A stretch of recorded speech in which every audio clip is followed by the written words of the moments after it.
দেশের মাটিতে আর কোনো ফ্যাসিবাদকে প্রশ্রয় দেয়া হবে না বলে হুঁশিয়ারি দিয়েছেন জামায়াতের আমির ডক্টর শফিকুর রহমান। সকালে গাইবান্ধার সাঘাটায় বোনারপাড়া কাজী আজহার আলী সরকারি মডেল উচ্চ বিদ্যালয় মাঠে এক জনসভায় এই হুঁশিয়ারি দেন তিনি। এ সময় সাইফুল্লাহ বারী ও সালাউদ্দিন হত্যাকারীদের শিগগির গ্রেফতার ও দৃষ্টান্তমূলক শাস্তির দাবি জানান জামায়াতের কেন্দ্রীয় নেতারা।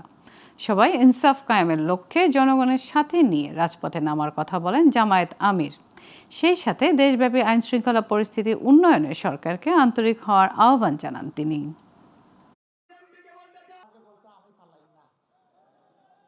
এক ফ্যাসিবাদীদেরকে তাড়াইয়া বাংলাদেশের জনগণ আরেক ফ্যাসিবাদী চায় না।